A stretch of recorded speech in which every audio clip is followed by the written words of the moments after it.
Hey guys, welcome to Journey of Relaxation. Today we're slipping barefoot into a jungle morning where the mist clings to your eyelashes and the air is thick with the scent of wet earth and blooming cacao. You're not a warrior or a priest. Not tonight. You're something rarer, something quieter, a Maya beekeeper. And your entire world is waking up with the buzz of 100,000 stingless bees in wooden hives carved with care. You rise before the sun cracks the sky, wrapped in a woven cotton cloak that smells faintly of wood smoke and old pollen. The cicadas are already singing like they've got something to prove. Your back's a little stiff from sleeping on a reed mat, but your hands are already moving, grabbing your clay water jug and stepping over the sleeping dog curled at the door. Outside, the forest hums. You know the paths by heart, stepping between roots and over stones, ducking beneath bromeliads that hang heavy with dew. Some mornings you spot a toucan. Others a monkey gives you that same judgmental stare your neighbor gives when you miss the village feast. But you're focused. Because in the grove just beyond the manioc fields where the wild orchids grow like they own the place your bees wait. And not just any bees, Melipona bees. Tiny, stingless, and fussier than your cousin who thinks he's a shaman now. These bees are sacred. They don't just make honey. They make balche. They make medicine. They make offerings worthy of gods. So before you get comfortable, take a moment to like the video and subscribe, but only if you genuinely enjoy what I do here. And hey, drop a comment with your location and local time. I love seeing where you're all tuning in from. Now dim the lights, maybe turn on a fan for that soft background hum, and let's ease into tonight's journey together. You reach the edge of the clearing. It's still mostly shadows, but the first rays of sun are poking through the canopy like curious fingers. Your hive's just logs really hollowed out and sealed with clay, and beeswax are lined up on a stone platform. You crouch beside one and place your ear against it. A faint vibration answers. You smile. That one's doing well. Historians still argue whether every household kept bees, or just a ceremonial few, but in your village, it's your calling. You inherited the grove from your grandfather, who claimed the bees once led him here in a dream. And when you were just 5 or 6, a queen bee landed on your lip and didn't sting. Everyone said that was a sign, or a fluke, or both. The bees don't mind your presence. If anything, they seem to recognize it. You move slowly, gently tapping on the side of one log with a thin stick to coax them into a calm hum. One of them crawls along your finger. They smell like resin and sun-warmed fruit. You swear they know your name. The rest of the world might be chasing wars and building cities and trading jade for feathers. But here you're a quiet caretaker of golden things. And that's enough. Overhead, spider monkeys hoot like drunks at a wedding. A toucan flutters down, lands on a low branch, and watches you like he's trying to learn the trade. You wink at him. Not your thing, bird. Stick to the fruit. There's peace in this work, an ancient rhythm you're just part of. Crack open a hive wrong and you lose your honey. Do it right and you're rewarded with amber nectar thick as syrup and twice as sweet. And you're not greedy. Some goes to the family. Some to the gods. Some for the healer who uses it to soothe sore throats and protect wounds. And some just a bit into the ceramic jug that will eventually become balchi fermented honey drink that tastes like rainwater and rebellion. Funny thing, Melipona bees won't sting, but they will bite. They grab with their tiny jaws and cling to your skin like furry grains of rice. You've had a few brave ones latch onto your eyelid before. It's like getting pinched by a well-meaning toddler. Painful a little. Hilarious, always. You remember when your little cousin tried to help, stuck his whole hand into a hive like it was a snack jar, came running back with bees all over his face, screaming that they were in his nose. They weren't. He just panicked. You made him sit in the shade with a leaf on his forehead and promised not to tell the elders. You lied, of course. You adjust the lid on one hive and check another. Inside, the wax pots glisten like miniature amphoras, each one filled with honey or pollen. Or if you're lucky, royal jelly, rich and rare and said to cure just about anything from snakebite to heartbreak. The bees' movements are hypnotic. They spiral and bob and drift like tiny lanterns. They land on your arms, your cheeks, even your lips sometimes. You let them.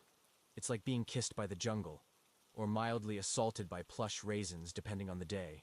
A low breeze rustles the trees, and you pause to breathe it in damp earth, fresh resin, and the faint perfume of the blooming Xtabentune flower. That one's sacred to the bees. Some say it blooms only for true love. Others say it's the flower of drunken sorcerers. Honestly, it could be both. You've got hours before breakfast and the sky's shifting from gray to gold. The first birds start up their arguments loud and messy and completely unnecessary if you ask your ears.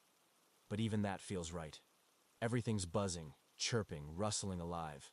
This morning your only plan is simple: tend to the bees, sip something sweet, and avoid stepping in fire ant nests again. They got you last week. Right between the toes. You swore loudly. Your grandmother smacked you with her broom. And as the light strengthens and the bees pour from their hives like little sunbeams, you settle in on your stool, rest your chin in your hands, and listen to the jungle. It tells you secrets if you're patient. And you've got all day. The logs are alive. Not in the creepy these might crawl away in the night sense, but in a humming, pulsing, sacred kind of way. Each one carefully cut from sap-rich wood and hollowed by hand cradles a colony of Melipona bees. They're short and squat with little wax-sealed entrances like the mouths of sleeping spirits. And every morning you kneel before them like they're ancient friends, because, well, they are. You start with your oldest hive, the one grandfather left you. It has a name, of course, It's. That means essence in the old tongue, or maybe divine sweat, depending on how poetic you're feeling. Maya language doesn't always offer direct translations. It's more about the feeling than the facts. You tap the hive softly. The bees respond with a shift in pitch, their buzzing deepening ever so slightly, like the first few notes of a flute warming up. That's a good sign. You whisper to them.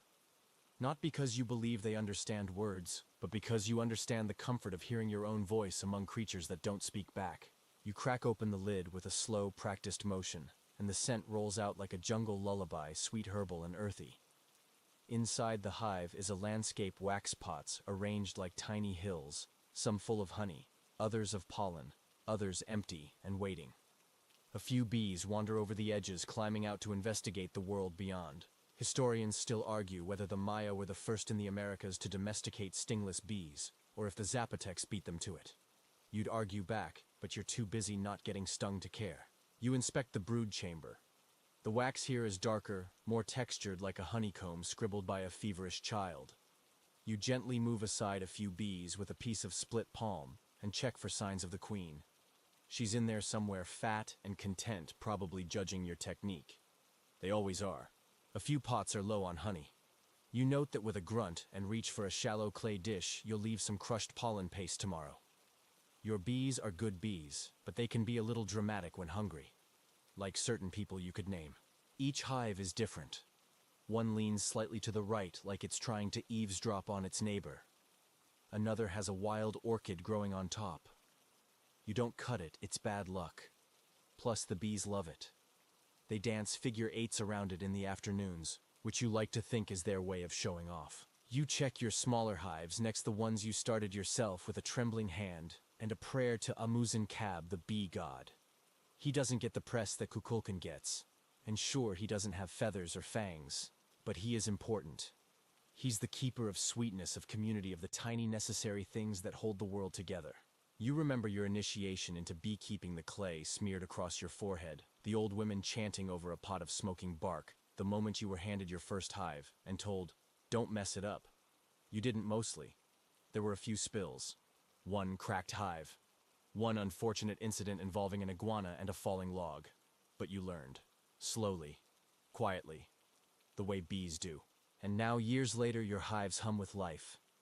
Not just bees, tiny beetles, wax moths, the occasional sneaky gecko who thinks he's being subtle. You let them be unless they get greedy. The bees know how to protect themselves, but sometimes they need a nudge. You've got traps made from rolled bark and a bit of sticky resin. You place one now near a hive that's been a little too quiet lately. There's a debate among the village elders: should hives be raised on stones or nestled in tree branches? You've tried both. Tree hives get better airflow but attract more ants. Stone bases are stable but less traditional. You split the difference. Half your hives sit on smoothed limestone slabs. The others dangle like fat gourds from low limbs. Let the spirits sort it out. You pause to drink from your gourd. It's lukewarm water laced with a squeeze of lime and a dash of honey because you're predictable like that. As you drink, you listen. Not to the jungle that never shuts up, but to the bees themselves. Each hive's hum has a tone. You've learned to read it like song. A high buzz means new foragers. A low rolling thrum might mean rain's coming. A frantic sharp buzz. That's trouble. Or excitement. Or maybe just gossip. The bees love drama. You close up a hive and sit back on your heels. A single bee lands on your nose, stares into your soul for a second, then takes off. You take that as approval. There's a story your grandmother told you once that when you die, your spirit becomes a bee. Not all spirits, just the good ones. The ones who worked quietly, kept balance, gave sweetness without taking too much. You liked that idea. Still do. Makes you a little more careful with each wax pot you touch. A lizard scurries over your foot. You twitch, but don't swat. There's a rhythm to the grove now, a rhythm you didn't notice as a child, but one you move with now. The bees, the wind, the creak of wood, even the sound of your own breathing, they blend into one soft hum. A lullaby of labor. You close up the final hive and wipe your hands on your tunic. It's stained with propolis and wax and the green smear of crushed leaves. You look like a walking beehive. You're weirdly proud of that. You glance at the sky, still early. A perfect time to make your way back to the kitchen for breakfast after all you've earned it. But first, one last look. You stand quietly among the hives, hands behind your back, and let the bees drift around you like smoke. It's not a glamorous life. It's not loud or rich or legendary, but it is peaceful. And when the jungle buzzes with approval, when the bees welcome you without fear, when you crack open a hive and find nothing wrong at all, you smile.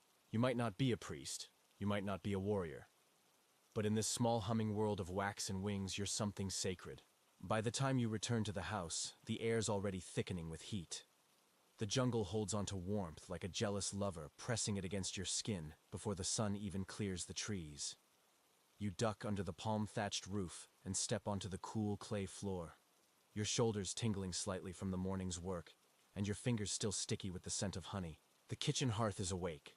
Smoke threads upward in lazy spirals, carrying the comforting aroma of roasted maize and burnt wood.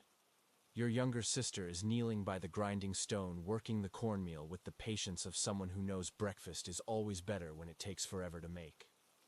She barely glances up when you enter, but you know she knows you're there. She always does. You settle onto the low bench, reach for a cup, and pour yourself some atoli, a warm drink of maize flour and water. You drizzle in a good spoonful of your own honey because, why wouldn't you? The thick golden ribbon spins into the white liquid like a tiny galaxy. First sip, perfect. Sweet, but not so much it makes your eyes twitch. Your father already chewing a piece of roasted chayote grunts approvingly at the bees' output this season. He doesn't say much unless something breaks or someone's gossiping, but when he nods it means you've done well. You try not to grin like a child. Historians still argue whether Maya meals were strictly utilitarian or if food was deeply ritualized. Here it's both. Every bite is a thank you. Every drink is a memory. You tear into a tamale filled with beans and squash the banana leaf wrapper still steaming. There's a tiny dollop of honey tucked inside this one, a surprise your aunt's doing, no doubt. She likes to say life should always have at least one unexpected sweetness per day. Some people pray. She cooks. The rest of the family shuffles in and out, sleep-eyed and tangled-haired. A toddler toddles. Someone yawns in a way that suggests deep personal betrayal by the son. There's laughter when your cousin complains that a bee followed him to the latrine again. He swears it was the same one from yesterday. You suggest it might be in love with him. He doesn't find that funny. Outside, parrots argue in the trees. Chickens dart past the open door like they're late for something. One skids on the packed earth and flutters indignantly. Your sister mutters a curse under her breath. The jungle doesn't care. It just keeps doing jungle things. You wipe your hands and step outside for a moment carrying your cup. The sun has climbed a little higher now, lighting up the fronds with that golden glow that makes even muddy footprints look holy. You hear the bees in the distance, still busy, still fussing over their wax pots like little apothecaries. You'll check them again later, but for now, this is your moment. You take another sip and lean against the wooden post of the porch. The cup warms your hands, the drink warms your chest, and the silence wraps around you like a hammock. Your grandmother once told you that bees love warmth because it reminds them of the sun, and the sun is the first god they ever trusted. You asked her what that meant. She just winked and fed you a piece of honeycomb. And it's true, honeycomb is something else. You can chew it for hours, each waxy bite releasing tiny bursts of floral sugar. It's part food, part memory. You've eaten honey from combs as old as you are, and younger than the morning. Each one tastes a little different depending on the season, the flowers, even your mood. You've learned not to question it. The bees know what they're doing. And then there's the fringe theory. One of the village boys swears the bees remember faces, that if you're kind, they greet you. If you're cruel, they shun your hives or refuse to produce. It sounds absurd, but you've seen enough to hesitate before calling it nonsense. You once saw a hive produce nothing but wax for a man who insulted his wife. Coincidence, maybe. But maybe the bees just had standards. Your mother calls you back in. She needs help fetching water from the cenote, but not before handing you a woven pouch. Inside, a folded corn tortilla smeared with mashed black beans, and of course, a touch of honey. Portable breakfast. For your soul. As you walk toward the cenote with your cousins, the ground is warm beneath your feet. The sun is higher now, pushing shadows into retreat. You pass other homes, each with their own hives tucked against the trees or under awnings. The entire village hums quietly, softly alive with tiny wings and the sound of children yelling something about someone stealing someone else's lizard. Standard morning. You wave at the potter who's laying out sun-dried bowls that will one day hold honey stew or a combination of both. She waves back with clay-streaked fingers and a smile. There's a strange kind of power in this morning rhythm. Not power like warriors or kings. Not the kind of power that makes other people afraid. It's steadier. Older. The kind that keeps everyone fed and calm and unburnt by the chaos of the world. And you're a part of it. Just one thread in the vast woven fabric of this village, this forest, this buzzing life. You don't need to be famous. You just need your hives, your home, and the small sweetness of a perfect morning. Before the chores pile up again, before the bees need you, or the elders summon you, or someone burns the tamales, you take one last sip of your honeyed drink, close your eyes, and feel the sun on your face. Just for a moment, you're still. Just for a moment, everything is enough. The sun climbs higher as your feet pad softly along the worn dirt path toward the village shrine. A few butterflies tipsy on wildflower nectar drift lazily past your head, like they've just woken up from an unusually good dream. You pass your cousin on the way. He's carrying a basket of squash and arguing with a parrot who refuses to leave his shoulder. Neither of them seems to be winning. But you've got more serious things on your mind. Today is a day of thanks, and you have someone important to visit, Amuzenkab, the bee god. He doesn't get fancy murals like the feathered serpent or bloody altars like the war deities. But his shrine is older than most people remember. Small, tucked under the shade of a ceiba tree, and coated with years of melted candle wax and dried petals, it smells like beeswax and old prayers. You reach it and pause. A woman is already there, placing a fresh offering, a bowl of honey, some crushed copal, and a piece of sweet bread wrapped in banana leaf. She nods to you without speaking. You nod back. There's an unspoken rule here: this space isn't for loud voices. You kneel and set your own offering on the flat stone, a little wax pot filled with fresh honey from your oldest hive. You press your forehead lightly to the warm surface of the altar, eyes closed, lips, forming the words you've known since childhood. Amuzenkab isn't the flashiest of gods, but he's yours. Patron of sweetness, order, community. And possibly of mild passive aggression based on how your bees react when someone steps too heavily. You silently thank him for the health of your hives, for the balance of the blooms, and for the fact that no one fell into the bee logs this week. A small miracle. Historians still argue whether Amuzenkab was a primary deity or just a regional spirit, but in your world he matters. He doesn't need to be powerful, he just needs to be present. Like a neighbor who always shows up with soup when someone's sick. You light a sliver of copal resin and let the smoke drift upward, curling into the branches like it's searching for ears. The scent is thick, sticky sweet, almost alive. You whisper your beekeeper's chant, not something from a book, but the one passed down through your family, part lullaby, part incantation, and part bee gossip. From your pouch, you take a folded scrap of bark paper and gently rub it between your fingers. This is your bee charm. Not exactly sanctioned, depending on which priest you ask, but deeply traditional. A small square painted with dots and spirals, each symbol standing for protection, sweetness, and stingerless cooperation. You place it beside the honey pot and smile. The shrine doesn't answer, of course, but a bee does land nearby, spiraling down lazily onto the altar, dipping its tiny head toward the honey. That's enough. You linger a bit longer, listening to the breeze shift through the ceiba leaves, the sound like soft whispers, in a language you almost understand. A child passes by with his grandfather, and you catch a fragment of their conversation, something about a dream where bees turned into stars. You make a mental note to try dreaming that tonight. The shrine itself is simple, no towering idols or jaguar carvings. just a rounded stone, worn smooth by weather and years of devotion. Some say it used to be part of a much larger temple, long since swallowed by the jungle. Others say this was always meant to be a humble spot. Either way, the bees seem to like it. There's a fringe belief, whispered not preached, that Amuzinkab doesn't live in the heavens like the others. He lives with the bees inside their waxy homes, their tiny buzzing cities. That every hive is a miniature temple, and every queen bee is his avatar. It's not official dogma, sure, but when you watch your hives long enough, the idea doesn't feel so far-fetched. After your offering, you stand slowly, brush the dust from your knees, and back away from the altar with a slight bow. A few bees hover near your ears. One settles in your hair. You let her be. As you walk back through the village, you pass a group of children playing with clay figures, tiny animals, and even tinier beekeepers. One child insists that the bees in her toy hive are magical. Another says they shoot lightning. You keep walking before you're pulled into the argument. You take a detour toward the central plaza, where the walls of the ball court are lined with relief carvings. One, cracked and partially worn away, seems to show a figure offering a honeycomb to a divine-looking being. You've looked at it before, many times. It never gets less strange. The scholars argue about that one. Some say it's Amuzinkab. Others think it's a local lord dressed up in ceremonial bee garb. You personally think it's a warning: share your honey or get swarmed. You sit under a tamarind tree for a while, chewing the sour fruit and watching the sun shift. From here you can hear someone pounding maize, a baby crying, bees humming in someone's roof beams.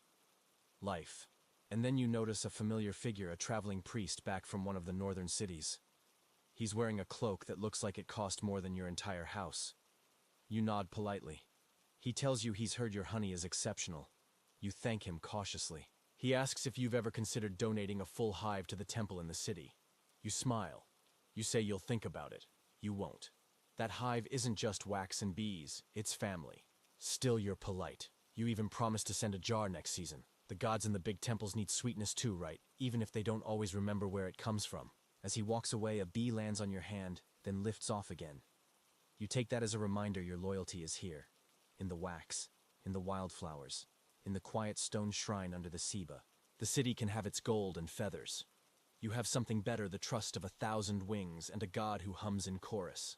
You don't carry much when you head back into the grove, just a pouch of bark cloth, your bee stick, and a small bowl carved from calabash.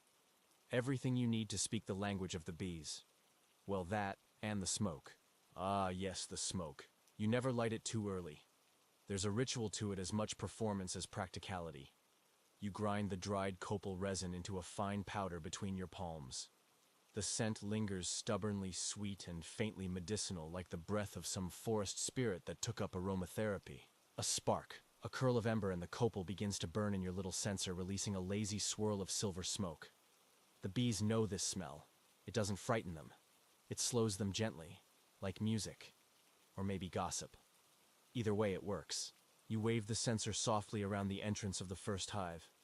Not too close, just enough to announce your presence like a polite guest. The hum inside shifts, slows slightly, a sign that the bees are settling. Not asleep. Never asleep. Just soothed. You could almost swear they sigh. There's debate, of course, there is, about whether the Maya used smoke for ritual alone, or also as a practical beekeeping tool. You live the answer every day. It's both. A way to open the hive without insult. A way to say, "Excuse me, honored bees, but I'm going to steal a bit of your treasure now." You lift the lid with care. The inside is beautiful chaos, waxy spirals dripping amber and bees crawling like slow dancers at a tiny buzzing ball. You hum a tune your grandmother taught you. She always said the bees liked a melody, especially on hot days. Something rhythmic, soft, and slightly off-key. The kind of song you wouldn't sing around warriors, but the bees love it. You dip your finger into one of the honey pots. Just a taste. Warm and thick with a tang that tells you the bees have been foraging from the wild passion flowers again. You'll remember that flavor. It might help the healer guess which honeys are best for wounds or coughs. There's a fringe belief passed down from your grandfather that different flower honeys have different spirits. That one type will make your dreams strange and vivid, and another will make you sleep like a stone. You haven't tested them all yet, but you're tempted. The bees are active today, not frantic, just busy. Their tiny legs shimmer with yellow pollen and their wings blur like flickering light. You collect honey, slowly scooping from the fuller pots into your calabash bowl. You never take more than a third. The rest is for them always. Take too much and they'll remember. Not with anger, but with disappointment, which somehow feels worse. The air fills with that unmistakable blend of sun-warmed wax, crushed herbs, and smoke. If peace had a scent, this would be it. Your bee stick, carved from slow-grown wood, helps you prod gently through the chambers. You check the wax for cracks, examine the brood for disease or parasites. So far, so good. One hive shows signs of a beetle incursion, so you make a note to return later with a trap.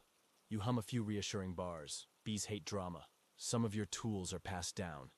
The bark cloth stiff with resin belonged to your mother. The calabash bowl was once your uncle's. He was a beekeeper too until he got stung by love and ran off to marry a cacao merchant. You respect that. You wipe your hands on a piece of linen and move to the next hive. More smoke, more song. A rhythm settles in tap, lift, hum, scoop, whisper, reseal. You move with purpose but without urgency. This isn't work you rush. It's like poetry too fast and you lose the meaning. Too slow and the bees get suspicious. A bee lands on your lip again. You hold your breath. She sits for a moment, cleaning her legs like it's just another Tuesday. Then she takes off. Drama queen. There's something deeply funny about the way people think bees are dangerous. Sure, the big ones, those imported types, can sting. But your bees, they just nip, and only if you're being especially annoying. They're not here for violence. They're here for nectar. Same as you, really. You finish harvesting and sit back under the shade of a fan palm. Your hands are sticky, your arms speckled with wax dust, and you couldn't be happier. There's something deeply satisfying about it. You work for the bees, not the other way around. They let you take the honey because you've earned their trust. Some elders claim that the best beekeepers are reborn bees themselves, that they carry the hum in their bones. You've heard your snoring. Maybe there's truth to that. The sun is hot now, the light sharp and golden. You take a long drink from your water gourd flavored with lime and a sliver of cucumber. One bee decides to land on the rim. You offer it a drop. Fair is fair. You check your pouch, 3 calabash bowls, each heavy with fresh honey, one with a few waxy pots intact. That one will go to the healer. She asked for the darkest, strongest stuff you've got, which usually means she's brewing something serious. Probably a salve. Or revenge. You don't ask. You gather your things and stand slowly, stretching your back and cracking your knees. The bees buzz around you like a chorus, content and well-fed. You bow slightly, not to them exactly, but to the space, to the air, to the shared silence between wings and words.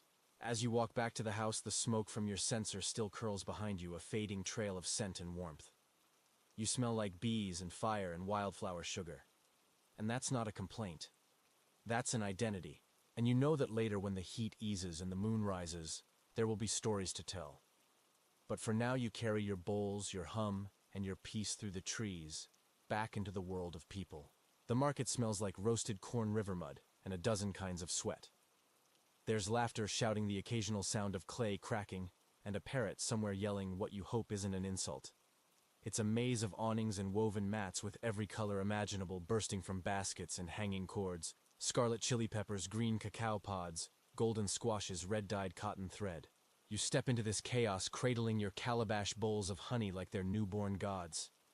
People move aside with the smallest nods, not out of fear or reverence, but understanding. The beekeeper's here. That means something. You make your way to your usual spot near the tamale woman, who's already sweating over a fire that could melt copper. She gives you a knowing smile. Good morning, honey hands. You've heard worse nicknames. You place your bowls on your reed mat, careful not to let a single drop spill. Honey like this, dark, thick, with a tang of orchid bloom and fermented pollen, isn't just food. It's currency. It's medicine. It's celebration in a jar. People come quickly. Not in a rush, but with intention. A healer inspects your wax pots, lifting them gently with fingers stained from bark dyes. He sniffs, nods, sets down 3 cacao beans and a polished seashell in return. A good trade. A fair one. Next, a fisherman offers dried river fish and a carved bone hook in exchange for a dollop of honey in a wax leaf wrap. He claims it keeps fish fresh longer. You're not sure that's true, but you enjoy the image of a honey-slathered trout. Historians still argue whether the Maya used standardized weights or just trusted the value of goods by eye. But here, the only scale that matters is the unspoken one. The look that passes between trader and keeper, that quiet, "Is this enough?" and the silent, "It'll do." A young woman approaches next, eyes darting, cheeks pink. She's holding a pouch and trying not to smile. For the wedding, she mumbles, barely audible. You already know. She wants the richest honey you've got, the one from the hive that foraged from passion flowers and spicy tree blossoms. The kind of honey that makes newlyweds blush and priests roll their eyes. You hand her a small sealed pot and accept her bundle of feathers, herbs, and a tiny jaguar figurine in return. She hesitates, then leans in. You didn't hear it from me, but the beekeeper from the western village, he's diluting his honey with roasted squash juice. You blink. Scandal. Blasphemy. Squash. You nod solemnly, as if the weight of this knowledge might rupture your spine. She's gone before you can reply. You lean back on your mat, enjoying the buzz of the crowd, the rhythm of barter and exchange. A breeze carries the scent of fried plantain and cinnamon, and you close your eyes for a moment. Somewhere behind you, a flute player is attempting a melody that might be music or might be vengeance. Hard to tell. Hard. Your cousin arrives, plopping beside you with a basket of corn and unsolicited commentary. I hear someone's hive produced so much honey last week it flooded their chicken pen. You raise an eyebrow. I hear someone else still can't tell a bee from a beetle. He laughs. You offer him a bite of sweetened tamale. Peace offering. You trade more honey this time for a piece of obsidian so smooth it reflects the sky like water. Then some smoked chili paste. Then a tiny woven toy bee made by a child with wide eyes and a suspiciously professional sales pitch. You buy it. Obviously. There's a brief commotion near the center of the plaza.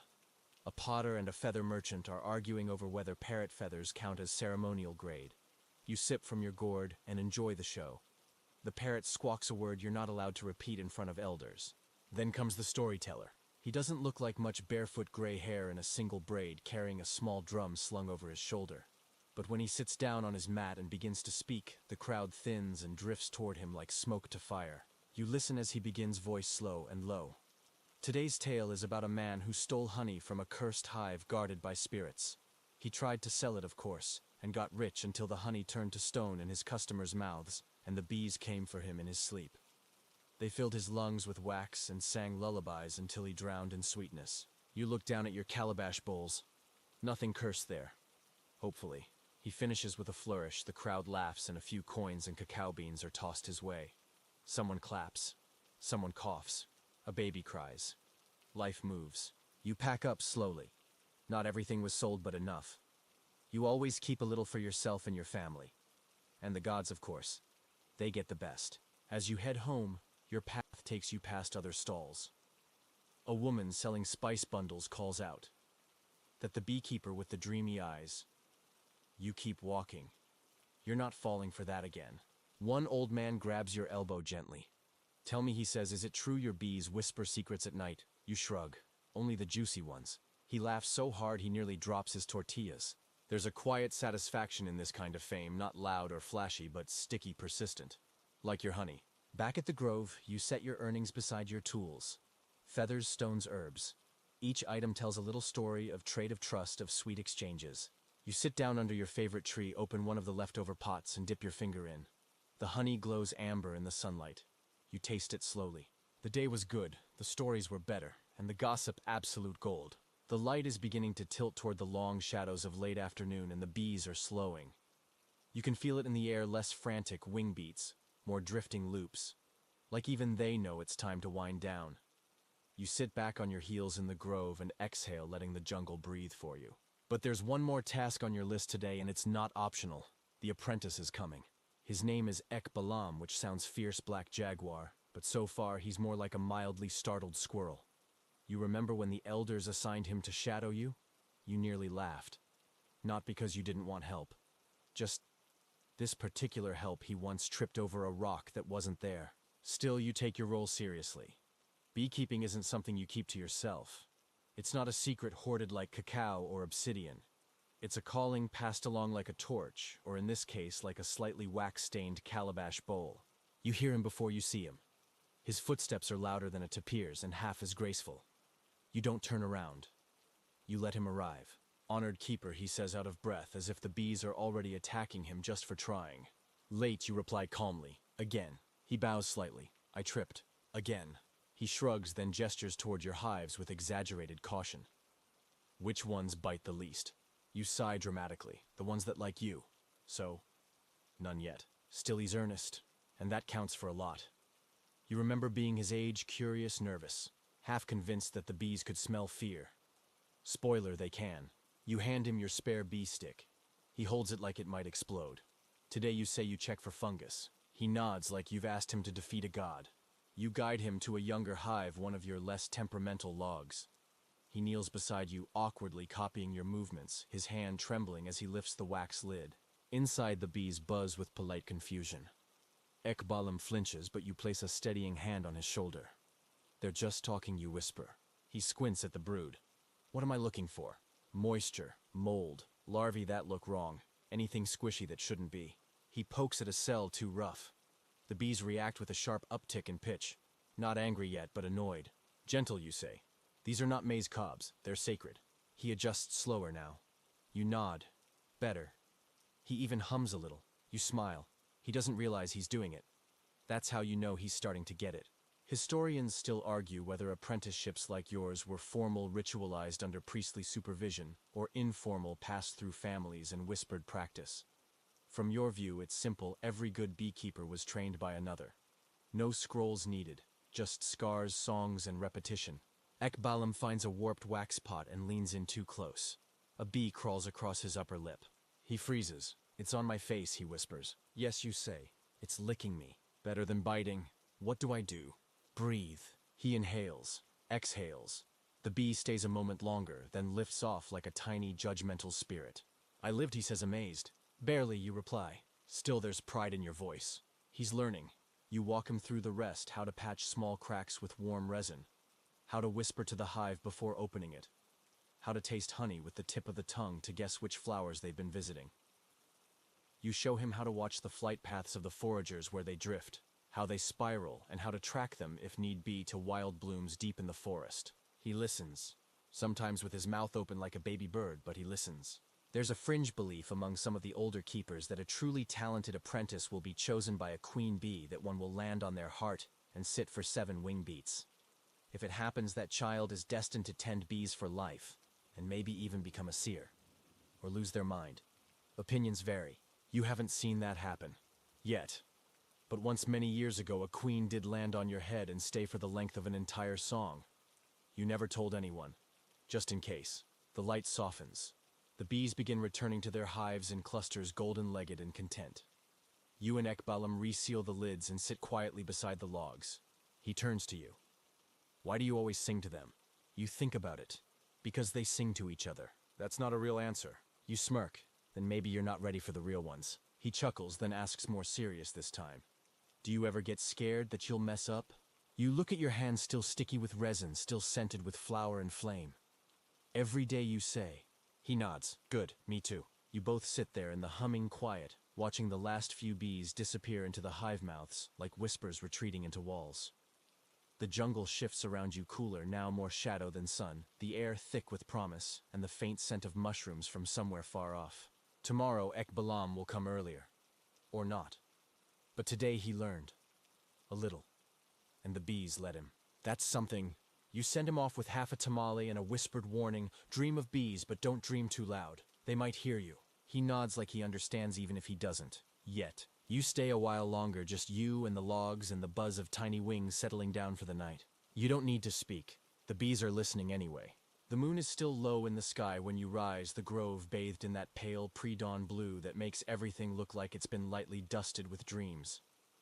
You move quietly out of respect for the sleeping house and for the bees who do not appreciate loud footsteps before breakfast. They're a lot like you in that way. You gather your tools, your pouch, and today something a little different, a bundle of fresh-cut flowers. Not for trade, not for offering, but for planting. This is a secret most outsiders don't know. You don't just keep bees. You also keep flowers, a whole hidden patch of them tucked deeper in the forest where the soil is rich. The sun filters gently through the canopy, and the bees can forage without competition from louder pollinators like hummingbirds. You head there now, your bundle tucked under one arm, your footsteps soft on the dew-slick path. There's something about walking through the jungle before it fully wakes. You can hear your own breath. your own heartbeat. The creak of branches, the whisper of leaves adjusting themselves. The occasional hoot from a monkey who's already up and angry about it.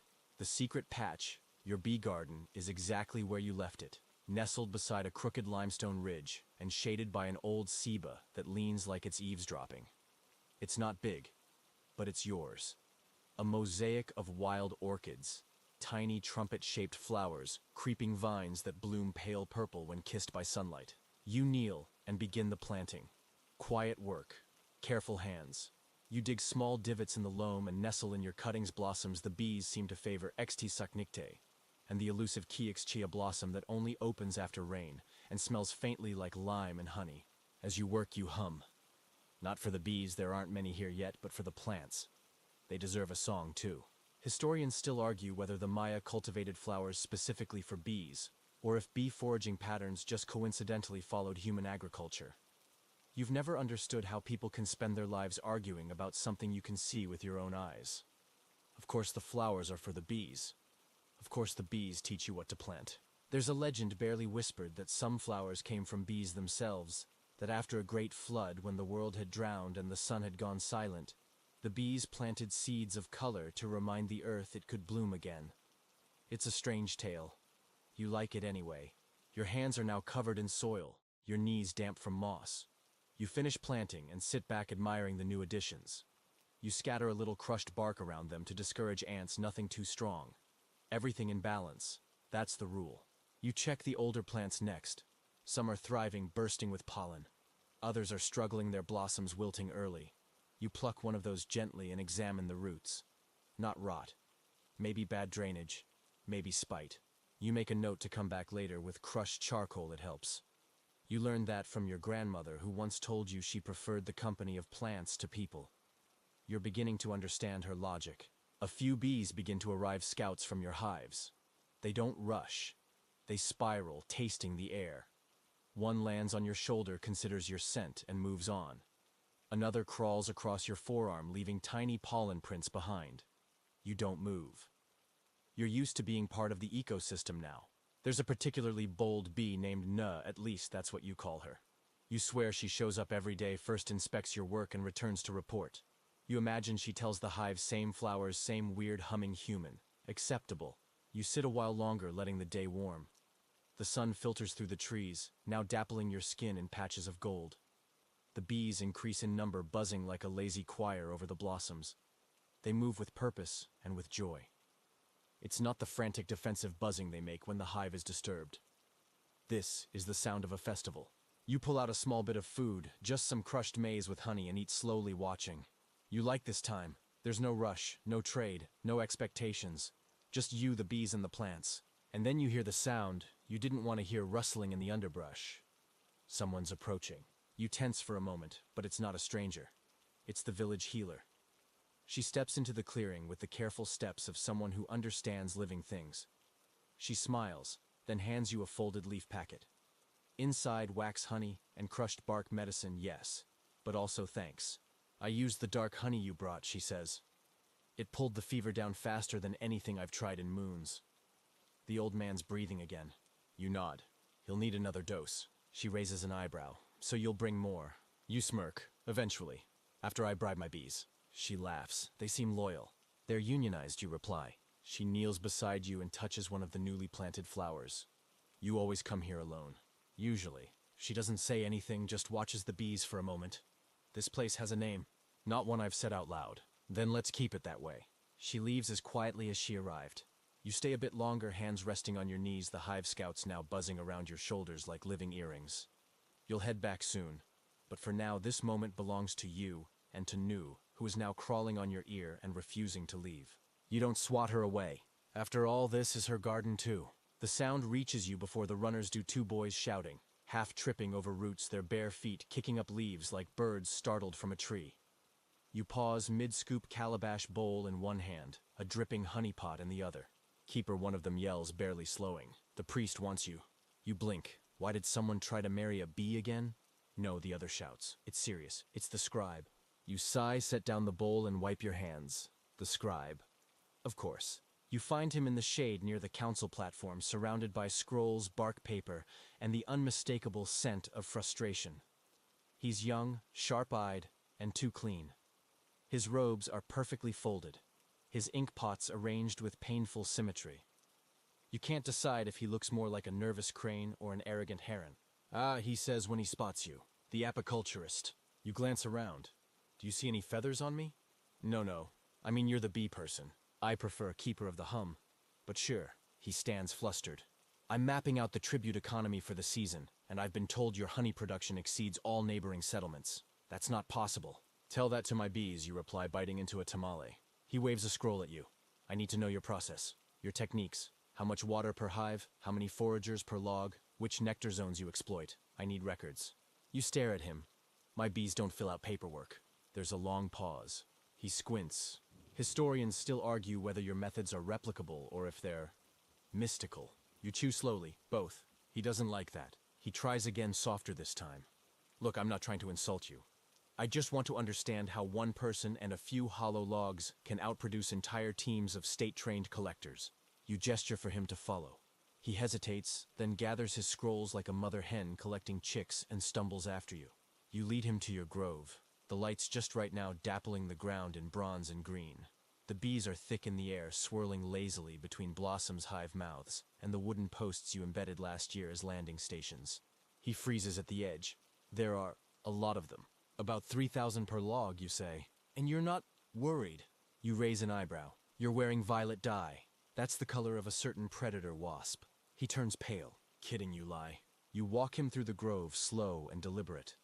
You point out the hive logs arranged with care, not randomly, but at angles that follow the sun's movement and the wind's path. You show him the placement of water gourds, the crushed mint leaves that keep ants at bay, the nearby flowers whose timing matches the hive's needs. He scribbles frantically, already smudging his notes with ink-stained fingers. You pause in front of one hive. This one's special. Its queen sings. He looks up, startled. Sings. You tap your temple. In dreams. He stops writing. "It's probably a coincidence," you add casually. He doesn't respond. He's busy staring at a bee that just landed on his scroll and is walking across it like it's correcting his grammar. You sit cross-legged on the ground and pull out a small wax pot. "Here, taste." He hesitates, then dips his finger in. The moment the honey hits his tongue, he closes his eyes. "That's impossible. Or just underappreciated." He opens his eyes slowly. "You could trade this to the northern cities for jade, even obsidian, maybe influence." You shrug. "I trade it for tamales and rain stories." He frowns. "But why don't you want more?" You glance around, at the bees in their rhythm, at the breeze through the canopy, at Na spiraling lazily through a sunbeam. "More than this." He doesn't answer. There's a fringe theory, mostly whispered among the older scribes, that certain kinds of honey, when harvested at the right moon phase and aged in sealed pots, allow visions. Not hallucinations, but true sight. A glimpse into memory, not your own. The scribes probably heard it. Maybe that's why he came. As if on cue, he asks, "And do you ever dream strange things?" "Constantly. Like, once I dreamed I was a bee for an entire night.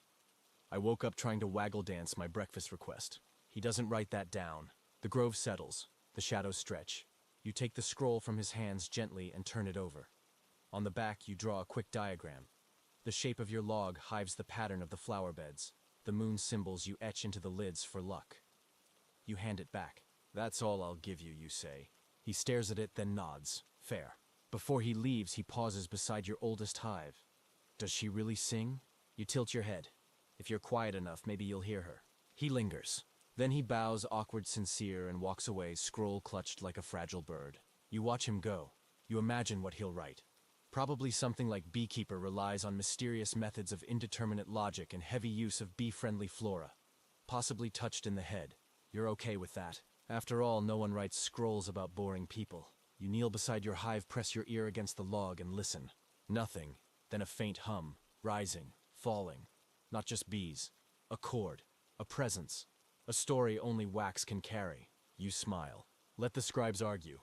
You've got all the answers you need. The air feels different tonight. Thick and electric. Like the jungle itself is holding its breath. You're crouched beside your oldest hive, the one that's been in your family for generations. Its wood is weathered, and worn, streaked with the scars of seasons and storms, but inside the bees are alive and bustling with a steady, purposeful energy. Tonight, you have a special reason to be here. It's the night of the Honey Harvest Festival, a quiet tradition that few outside the village even know about. No loud drums or dancing, just the slow, sacred gathering of the sweetest honey from the heart of the hives. You carefully light a small bundle of dried herbs, sage copal, and a pinch of something fragrant you've never been able to name. The smoke curls upward, filling the grove with a scent that feels like ancient prayers and soft memories. As you wave the smoke around the hive entrance, the bees settle down, their hum lowering to a gentle murmur. You lift the wooden lid, slowly revealing the golden treasure inside. The honey glistens like liquid sunlight, thick and fragrant, a testament to the months of patient work and quiet care. You dip your finger into the honey, tasting its rich, complex flavor, the faintest hint of wildflowers and tropical fruit. It's the kind of sweetness that lingers, that stays with you long after the taste fades.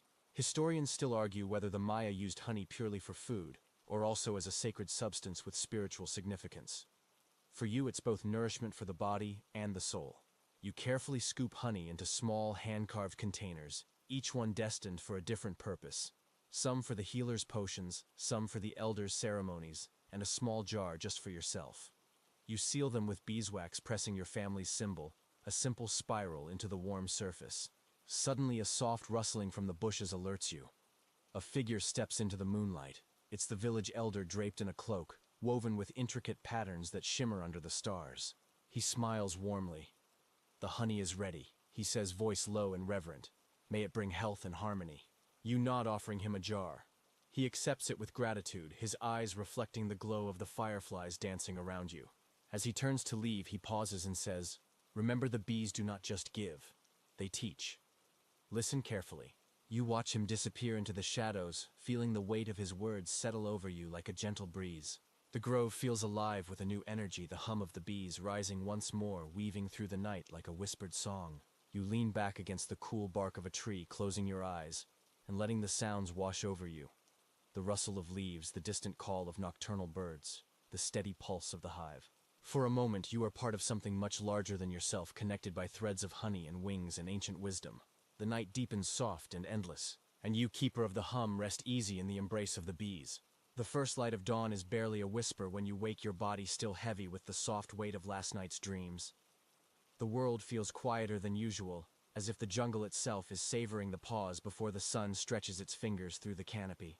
You rise slowly, careful not to disturb the calm. Today you have a different kind of work, a journey to the far side of the river, where the wild hives grow tangled among the strangler figs and towering cebas. These hives are untamed, untouched by human hands, and yet they hum with life, as vibrant and fierce as the heart of the forest itself. You pack your gear, calabash bowls, bee stick, resin pouch, and a small knife, sharpened for cutting the fragile combs without damage. There's a thrill in visiting these wild hives, a mixture of respect and curiosity. They remind you of the untamed parts of your own soul, wild, unpredictable, but necessary. The trek is long and winding, the path a mosaic of mud, leaves, and exposed roots. The air thickens with the scent of damp earth and flowering vines. Birds call out in languages older than memory, and somewhere overhead a troop of howler monkeys announces your presence with a raucous chorus. You cross the river, carefully stepping from stone to stone, the water rushing cold and clear beneath your feet. On the other side, the forest feels denser, darker, the shadows deeper and more mysterious. You spot the hives nestled high in the trees, ancient logs hollowed by time, and the skilled work of carpenter bees. Their entrances are narrow slits, guarded by swarms of bees that don't take kindly to intruders. You watch from a respectful distance, noting the patterns of flight, the rhythm of arrivals and departures. There's a fringe belief that these wild hives are the origin of all the domesticated bees that the first Maya keepers learned by watching them, by listening to their songs and observing their dances. You like to think that's true. You set up your tools, carefully lighting a small incense of crushed copal and wild herbs to calm the bees before you begin your inspection. The smoke curls upward, a fragrant veil that softens the hive's mood. As you work, you discover a fascinating quirk. One of the hives has a wax cap that shimmers with an unusual iridescence, almost like mother of pearl. You've never seen anything like it. It's beautiful and mysterious, like a secret the forest is trying to keep. Historians still debate whether these wild hives played a role in Maya religious practices, or if they were simply a source of honey and wax. For you, the answer is both, and more. You harvest a small amount of honey, careful not to disrupt the hive's balance. The flavor is richer here, earthier, with hints of resin and wild herbs that your cultivated hives can't replicate. It tastes like the forest itself, deep and ancient. On your way back, you pause to collect some wildflowers and herbs, adding them to your pouch for future plantings and potions. You hum a tune, soft and low, a song the bees might recognize, a song that reminds you you're part of this web. As you cross the river again, the sun begins to rise, casting golden light over the water. You feel the pulse of the jungle in your veins, the hum of the bees in your heart. You are keeper, student, and guardian, the wild and the tame joined in a dance as old as time. The afternoon sun hangs heavy and golden when you return to the village, honeypots secured and heart full. The day has been long, full of whispers from wild hives and soft lessons learned under ancient trees. You walk through familiar paths now, the jungle chorus greeting you as an old friend, the breeze carrying scents of earth and bloom. Your steps slow as you approach the communal fire where families gather, children playing with maracas made from gourds and elders weaving stories into the air like smoke. Your presence is met with warm nods and gentle smiles, a quiet acknowledgement of your place in the web. You set down your honey and tools carefully, the wax-scented aroma mingling with the smoky fire. A group of children clusters around you, eyes wide and curious, eager for tales.